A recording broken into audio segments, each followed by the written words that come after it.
म्हणजेच NPCI, national payment corporation of India, या संस्थेच्या वेगवेगळ्या सर्व्हिसेस त्याचबरोबर त्यांचे वेगवेगळे प्रोडक्ट्स याबद्दल आपण माहिती घेत आहोत.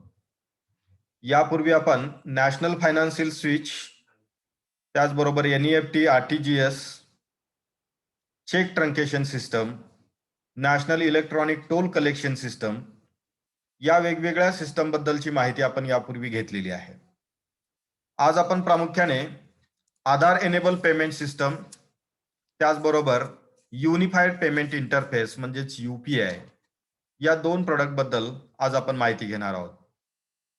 National payment corporation of India ही या देशातील बँकिंग संस्थांना वेगवेगळ्या प्रकारची बँकिंग टेक्नॉलॉजी, वेगवेगळ्या प्रकारच्या आवश्यक असणाऱ्या ई बँकिंग सर्व्हिसेस, त्याचबरोबर वेगवेगळे ई बँकिंग चॅनल्स किंवा प्रोडक्ट्स प्रोव्हाइड करण्याचं काम करत आहे. यामध्ये प्रामुख्याने अलीकडच्या कालावधीमध्ये एक महत्वपूर्ण सुविधा जी या NPCIच्या माध्यमातून उपलब्ध करून दिलेली आहे ती म्हणजे आधार एनेबल पेमेंट सिस्टम, की ज्याला आपण AEPS सुविधा असं आपण त्या ठिकाणी म्हणत असतो. नॅशनल पेमेंट कॉर्पोरेशन ऑफ इंडियाने ही सुविधा जानेवारी 2011 मध्ये सुरू केलेली असून की या सुविधेकरिता बेनिफिशरी किंवा बँकेचा जो ग्राहक आहे, खातेदार आहे, की त्यांनी आपले बँक अकाउंट हे आधार लिंकिंग केलेलं असणं अत्यंत आवश्यक आहे. म्हणजेच ज्या बँक खातेदारांनी आपल्या बँक खात्याला आपला आधार नंबर हा सीड केलेला आहे, लिंक करून घेतलेला आहे, अशाच बँक खातेदारास AEPS ची सुविधा ही वापरता येऊ शकते. यामध्ये आणखीन एक महत्वाची खासियत म्हणजे एकाच आधार नंबरला एक किंवा एकापेक्षा अधिक बँकांची अकाउंट्स ही लिंक करण्याची सुविधा त्याच्यामध्ये उपलब्ध करून देण्यात आलेली आहे. उदाहरणार्थ एखाद्या व्यक्तीचे bank of Maharashtra, bank of Baroda, state bank of India या तीन वेगवेगळ्या बँकांच्या मध्ये बँक अकाउंट असतील तर या तिन्ही अकाउंटला आधार नंबर लिंक करता येणे शक्य आहे आणि त्याचा उपयोग AEPS सिस्टमच्या माध्यमातून पैशाची देवाणघेवाण करण्यासाठी असेल, बॅलन्स इन्क्वायरी असेल किंवा फंड ट्रान्सफर असेल यासारख्या सुविधा उपलब्ध करून देण्यासाठी ही सुविधा अत्यंत महत्वाची आहे. सर्वात महत्वाचा भाग म्हणजे AEPS हे एक त्या ठिकाणी रिझर्व्ह बँक ऑफ इंडिया आणि NPCI यांनी लॉन्च केलेलं एक जॉईंट प्रोडक्ट आहे. याच्यामध्ये सर्वात महत्वाची बाब म्हणजे unique identification authority of India, की ज्याला आपण UIAI असं आपण म्हणतो, की जी आधार सिस्टम उपलब्ध करून देणारी ही यंत्रणा आहे, की ज्याला आपण बेसिकली त्या ठिकाणी UID असं देखील आपण म्हणत असतो, युनिक आयडेंटिफिकेशन. त्याचबरोबर national payment corporation of India आणि institute for development and research in banking technology IDRBT या सर्व संस्थांनी एकत्र येऊन या देशातील पेमेंट सिस्टम अधिक सुलभ, सोयीस्कर करून देण्यासाठी हे एक नवीन प्रोडक्ट त्या ठिकाणी उपलब्ध करून दिलेलं आहे.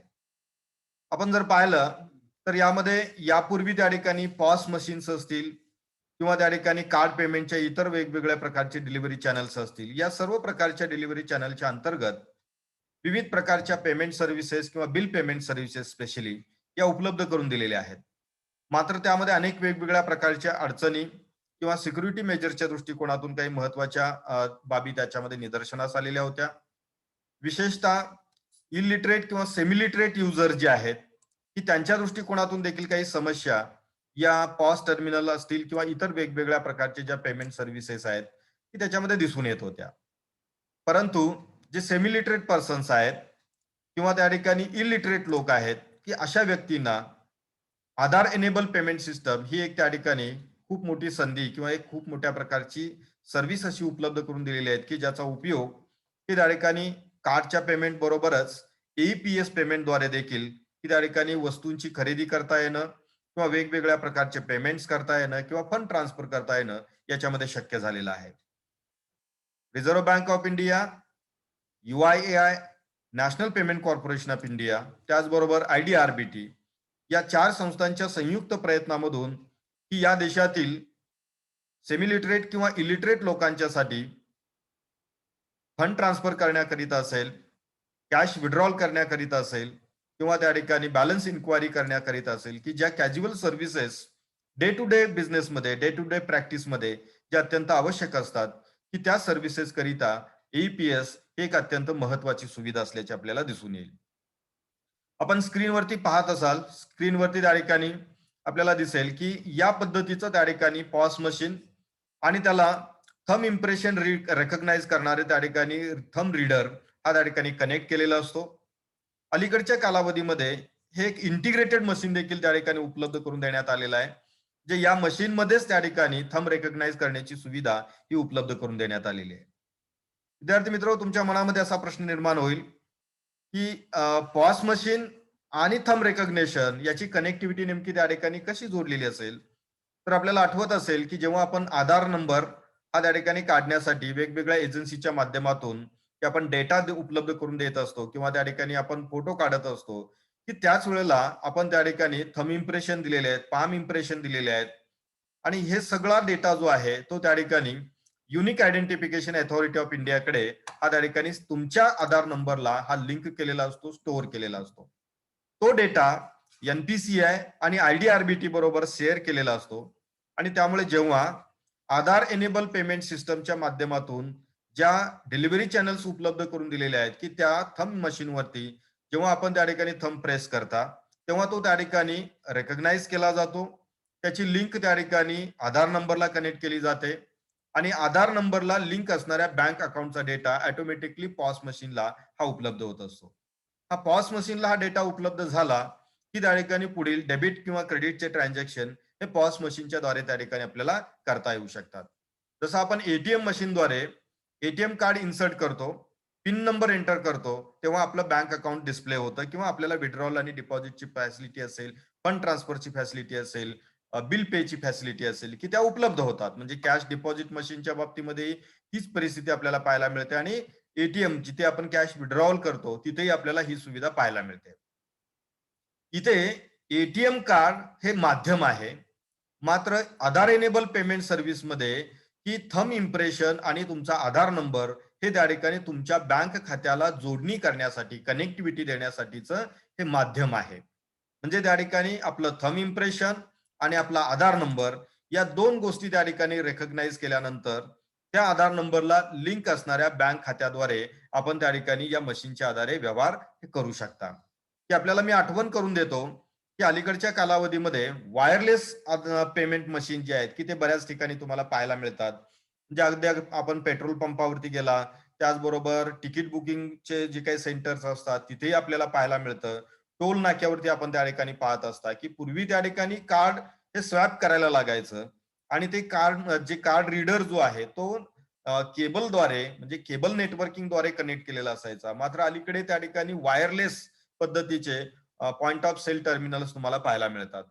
आता त्याच्या पुढचं एक व्हर्जन म्हणजे आता कार्ड एंट्री न करता, कार्ड स्वॅप न करता केवळ त्या ठिकाणी थंब इम्प्रेशनच्या द्वारे की तुमचं बँक अकाउंट त्या ठिकाणी रेकग्नाइज करण्याची ही एक वेगळ्या प्रकारची व्यवस्था आहे.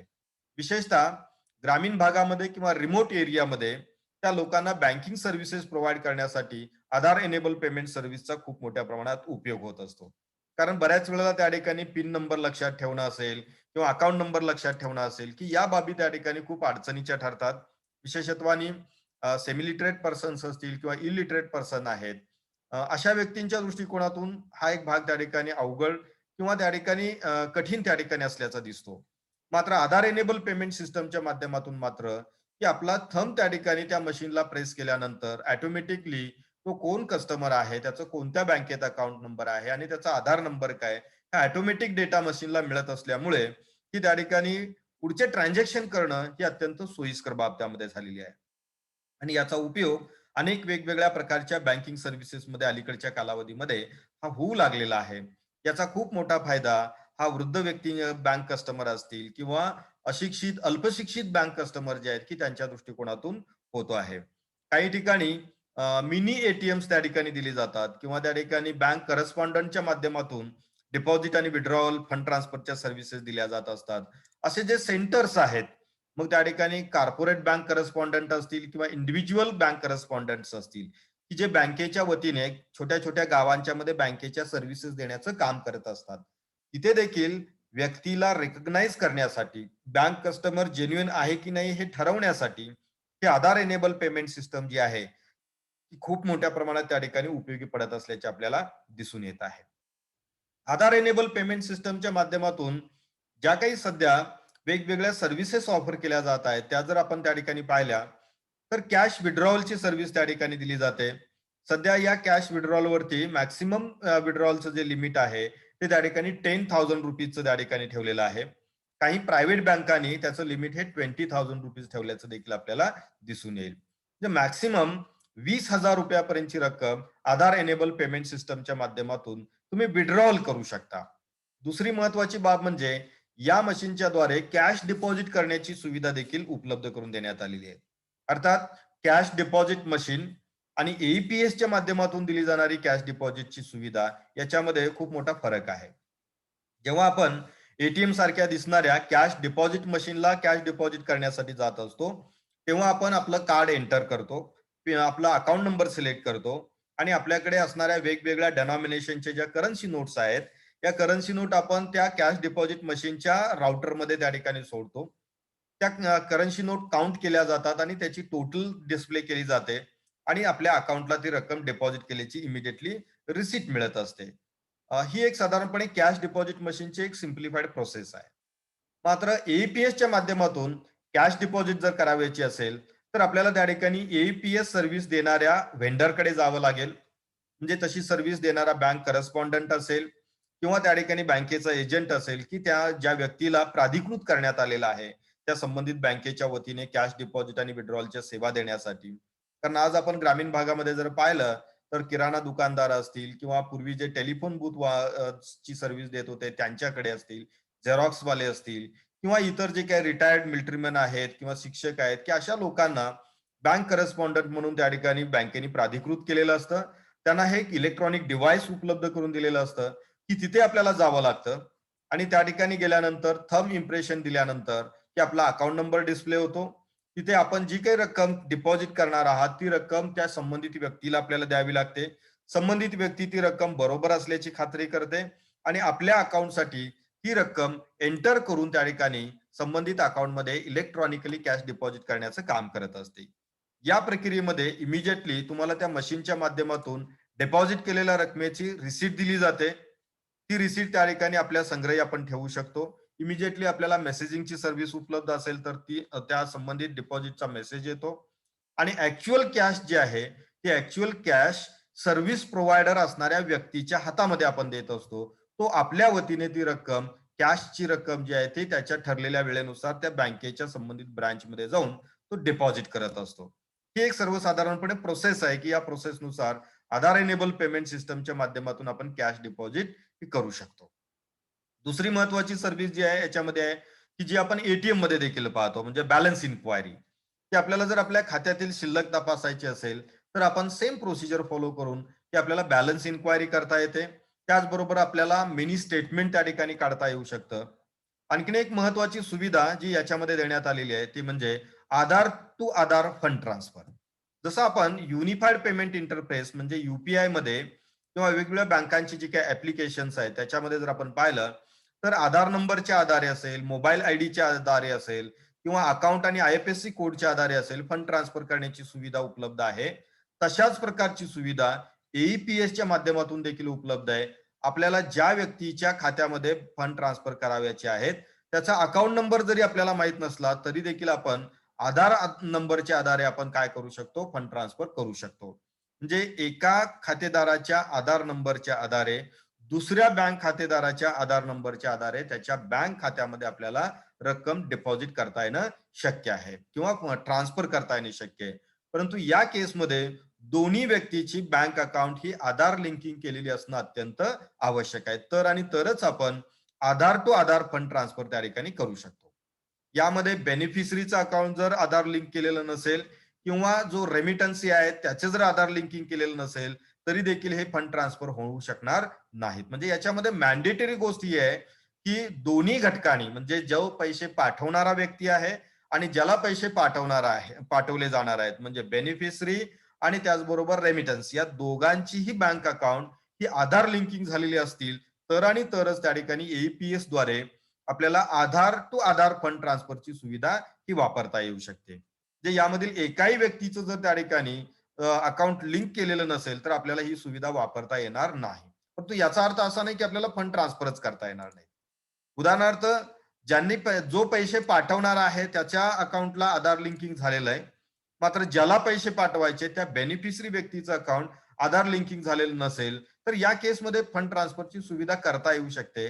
मात्र त्यासाठी तुम्हाला त्या संबंधित व्यक्तीचा अकाउंट नंबर, त्या व्यक्तीची बँक, ब्रांच आणि आय-एफ-एस कोड या बाबी तुम्हाला त्या ठिकाणी सर्व्हिस प्रोव्हायडरला द्याव्या लागतील.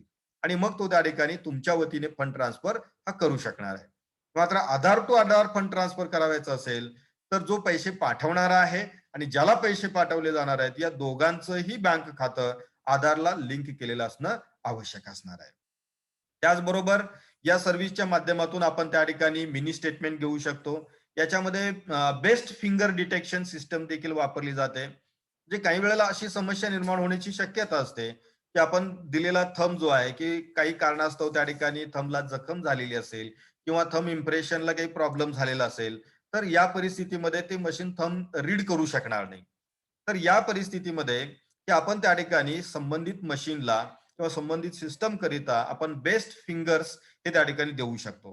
म्हणजे आपल्या डाव्या हाताचे जे काही 5 बोट आहेत त्यापैकी आपल्याला जे त्या ठिकाणी फिंगर्स यूज करायचे आहेत इम्प्रेशन देण्यासाठी, तर ती आपण त्या ठिकाणी सिलेक्ट करू शकतो आणि त्या पद्धतीने आपण तिथून पुढे ट्रान्झॅक्शन करू शकतो. म्हणजे याच्यामध्ये सुरुवातीच्या कालावधीमध्ये येणाऱ्या ज्या वेगवेगळ्या अडचणी आहेत, त्या सर्व अडचणींचा विचार करून की त्या ठिकाणी या सर्व्हिसेसमध्ये काही महत्वाचे अपडेट जे आहेत ते वेळच्या वेळी त्या ठिकाणी केले जात आहेत.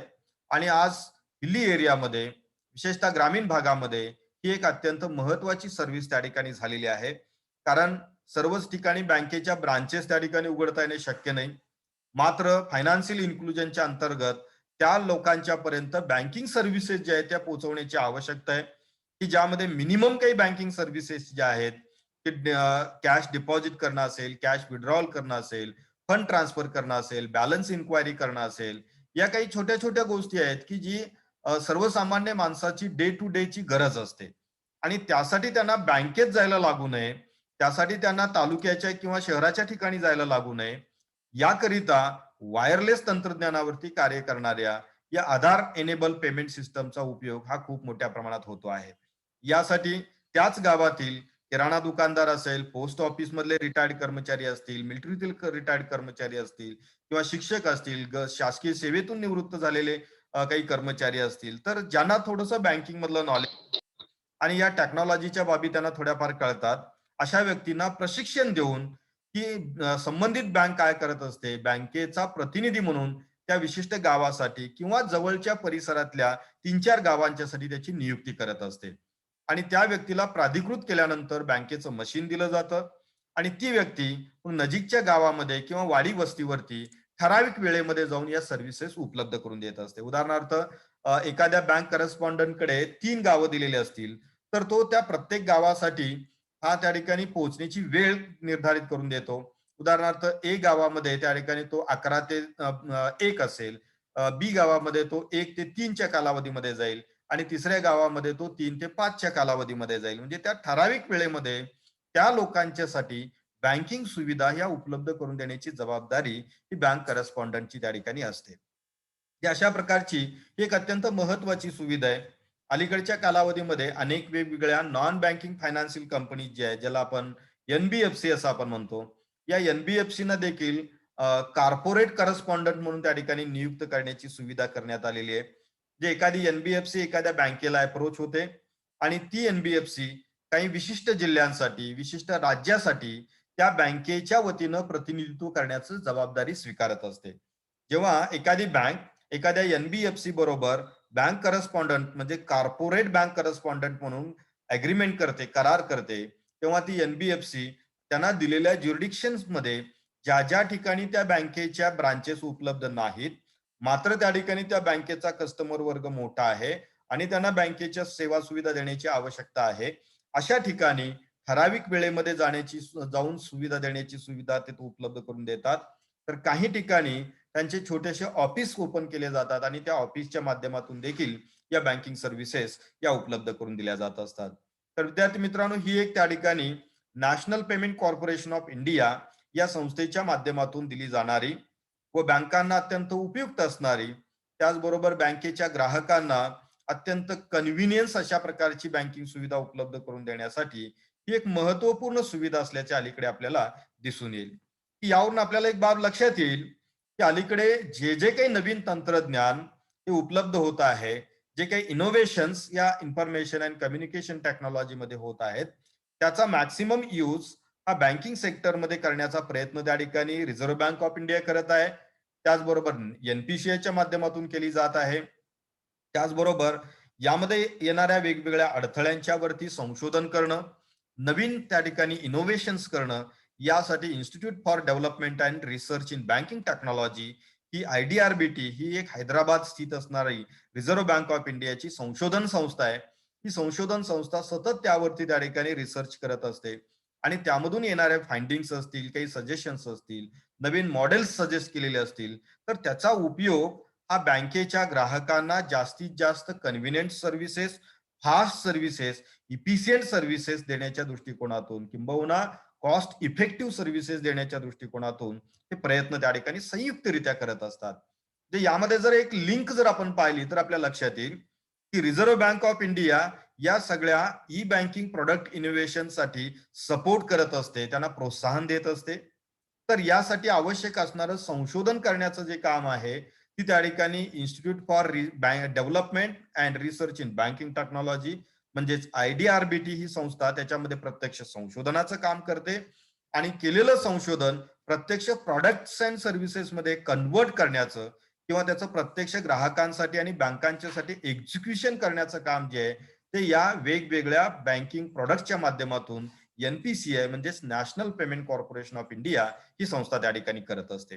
तर विद्यार्थी मित्र, असे अनेक वेगवेगळे प्रोडक्ट्स या NPCIच्या माध्यमातून दिले जात असतात. तर आज आपण त्या ठिकाणी आधार एनेबल पेमेंट सिस्टम म्हणजेच AEPS या सुविधेविषयी आपण माहिती घेतली. ही सुविधा जानेवारी 2011 मध्ये इंट्रोड्यूस करण्यात आली. ही सुविधा आधार लिंकिंगच्या बेसिसवरती चालणारी सुविधा आहे. या सुविधेचा वापर करण्यासाठी आपलं बँक खातं हे आधार नंबरशी लिंक केलेलं असणं अत्यंत आवश्यक आहे. एका आधार नंबरला तुम्ही एकापेक्षा अधिक बँकांची खाती लिंक करू शकता, परंतु इथे एक गोष्ट लक्षात ठेवणं आवश्यक आहे की ते इंडिव्हिज्युअल बँक अकाउंट असणं आवश्यक आहे. जर आपलं जॉईंट अकाउंट असेल तर असं जॉईंट अकाउंट तुमच्या स्पेसिफिक आधार नंबरला लिंक करता येणार नाही. ते इंडिव्हिज्युअल बँक अकाउंट असणं अत्यंत आवश्यक आहे. या AEPSच्या माध्यमातून कॅश विड्रॉलची सुविधा दिली जाते, कॅश डिपॉझिटची सुविधा दिली जाते, बॅलन्स इन्क्वायरीची सुविधा दिली जाते, Aadhaar to Aadhaar number fund transfer करण्याची सुविधा उपलब्ध करून दिली जाते, मिनी स्टेटमेंट तुम्हाला त्या ठिकाणी उपलब्ध होऊ शकतं. त्याचबरोबर आपल्याला बेस्ट फिंगर डिटेक्शनची सुविधा देखील आहे. म्हणजे आपण हाताच्या कोणतं फिंगर या ट्रान्झॅक्शनच्या वापरासाठी त्या ठिकाणी निर्धारित करून देऊ इच्छिता, ते निर्धारित करून देण्याची सोय देखील ही यामध्ये करण्यात आलेली आपल्याला त्या ठिकाणी दिसून येईल. तर विद्यार्थी मित्रांनो, या काही महत्वाच्या बाबी आहेत की आधार एनेबल पेमेंट सिस्टमच्या दृष्टिकोनातून याची अधिक माहिती आपण नॅशनल पेमेंट कॉर्पोरेशन ऑफ इंडियाच्या वेबसाईटला गेलात तर त्या ठिकाणी AEPS या टायटल खाली तुम्हाला अनेक यापेक्षाही अधिकची माहिती त्या ठिकाणी उपलब्ध होऊ शकते की ज्यामध्ये प्रामुख्याने की एखाद्या व्यक्तीला या सर्व्हिसेस वापरायच्या असतील तर त्या नेमके काय टर्म्स कंडिशन्स आहेत, जर याच्या अंतर्गत त्या ठिकाणी बँकांना सुविधा द्यायच्या असतील तर बँकांच्यासाठी अटी शर्ती काय आहेत, याचं सिस्टम आर्किटेक्चर जे आहे ते नेमकं त्या ठिकाणी कसं आहे याची माहिती तुम्हाला त्या ठिकाणी पाहायला मिळेल. किंबहुना नॅशनल पेमेंट कॉर्पोरेशन ऑफ इंडियाचा एक युट्यूब चॅनेल आहे. तो युट्यूब चॅनेल जर आपण पाहिला तर तिथे देखील या AEPSच्या बाबतीमध्ये बरोबरच इतर वेगवेगळ्या प्रोडक्ट्स बद्दल देखील मराठी, हिंदी, गुजराती, इंग्लिश, तमिळ, तेलुगू या वेगवेगळ्या भाषांच्या मध्ये की त्या ठिकाणी याचे व्हिडिओज तुम्हाला पाहायला मिळतील. जरूर ते व्हिडिओज आपण रेफर करा, म्हणजे या प्रोडक्ट्स बद्दलची अधिकची माहिती जी आहे ती तुम्हाला त्याच्यामधून ही उपलब्ध होऊ शकते. तर आज आपण या ठिकाणी इथेच थांबूया. उद्या आपण युनिफाईड पेमेंट इंटरफेस म्हणजेच UPI या प्रोडक्ट्स बद्दलची आपण माहिती त्या ठिकाणी घेणार आहोत. धन्यवाद.